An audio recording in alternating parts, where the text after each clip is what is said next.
যুব ও ক্রীড়া মন্ত্রণালয়ে নতুন একটি নিয়োগ বিজ্ঞপ্তি প্রকাশিত হয়েছে। 18 এপ্রিল 2024 খ্রিস্টাব্দে প্রকাশিত হয়েছে। এখানে ক্রমিক নং 1 থেকে 5টা অর্থাৎ 5টা ক্যাটাগরি দেওয়া আছে।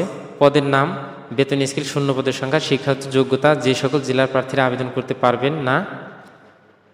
এখানে ক্রমিক নং 1-এ 60 মুদ্রাক্ষরিক কাম কম্পিউটার অপারেটর, বেতন স্কেল গ্রেড 13, টাকা 11,000 থেকে 26,590, পদের সংখ্যা 5টি।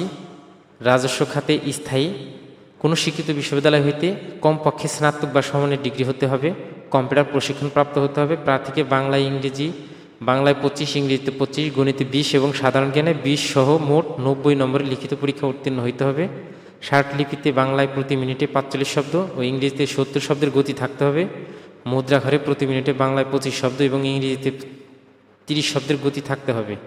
উপরে বর্ণিত বিষয়ে সরকার কর্তৃক স্বীকৃত প্রতিষ্ঠান হতে সনদপত্র থাকতে হবে। এখানে মানিকগঞ্জ, কিশোরগঞ্জ, ব্রাহ্মণবাড়িয়া, চাঁদপুর, কুমিল্লা, পাবনা, সিরাজগঞ্জ, নাটোর, দিনাজপুর, গাইবান্ধা, কুড়িগ্রাম, মাগুরা, কুষ্টিয়া, বরিশাল, পিরোজপুর এবং পটুয়াখালী জেলা আবেদন করতে পারবেন না। তবে সকল জেলার এতিম ও শারীরিক প্রতিবন্ধী কোঠার প্রার্থীগণ আবেদন করতে পারবেন।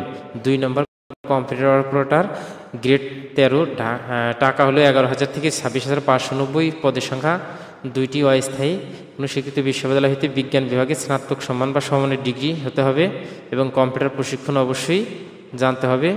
অফিস সহকারী কাম কম্পিউটার মুদ্রাক্ষরিক গ্রেড 16, 9,300 থেকে 22,490, পদের সংখ্যা 2টি। অস্থায়ী, কোনো শিক্ষিত বোর্ড হতে উচ্চ মাধ্যমিক সার্টিফিকেট বা সমমানের পরীক্ষা উত্তীর্ণ হতে হবে, কম্পিউটার প্রশিক্ষণ প্রাপ্ত অবশ্যই থাকতে হবে।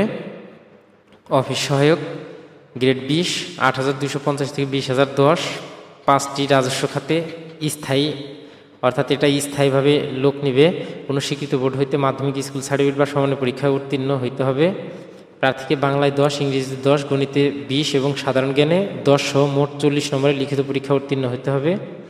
গাজীপুর, নারায়ণগঞ্জ, নরসিংদী, গোপালগঞ্জ, মাদারীপুর, টাঙ্গাইল, জামালপুর, ব্রাহ্মণবাড়ী, কুমিল্লা, নোয়াখালী, বগুড়া, রংপুর, যশোর, ঝিনাইদহ, বরিশাল এবং ভোলা জেলা আবেদন করতে পারবেন না। তবে সকল জেলার এতিম ও শারীরিক প্রতিবন্ধী কোঠায় প্রার্থীগণ আবেদন করতে পারবেন। অফিস সহায়ক এখানে গ্রেড 20, 8,250 থেকে 20,010, এখানেও 5টি। রাজস্ব অস্থায়ীভাবে নেওয়া হবে। আবেদন ফর্ম পূরণে শর্তাবলী রয়েছে, এই শর্তাবলী ভালোভাবে দেখে নেবেন এবং পড়ে বুঝে নেবেন, এরপরে আবেদন করবেন। প্রিয় শিক্ষার্থীগণ, যারা আবেদন করতে ইচ্ছুক তারা অবশ্যই moys.teletalk.com.bd ওয়েবসাইটে ঢুকে অনলাইনের মাধ্যমে আবেদন করতে হবে। আবেদনের সময় শুরু হবে 23/4/2024 তারিখ সকাল 10 ঘটিকে শুরু হবে। আবেদন শেষ হবে 7/5/2024 তারিখ রাত 12টা পর্যন্ত। এই সময়ের মধ্যে আবেদন করতে হবে। আবেদন করে টেলিটকের মাধ্যমে ফি প্রদান করতে হবে।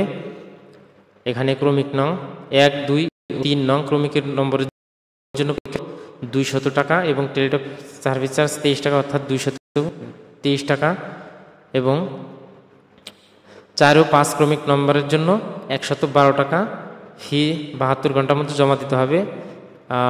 টেলিটক সিমের মাধ্যমে moys স্পেস ইউজার আইডি লিখে সেন্ড করতে হবে 16322 নম্বরে এবং দ্বিতীয় SMS moys space yes space লিখে পিন নাম্বার লিখে সেন্ড করতে হবে 16322 নম্বরে। প্রিয় শিক্ষার্থীগণ, যারা আবেদন করতে ইচ্ছুক তারা অবশ্যই সঠিক সময়ের মধ্যে আবেদন করবেন এবং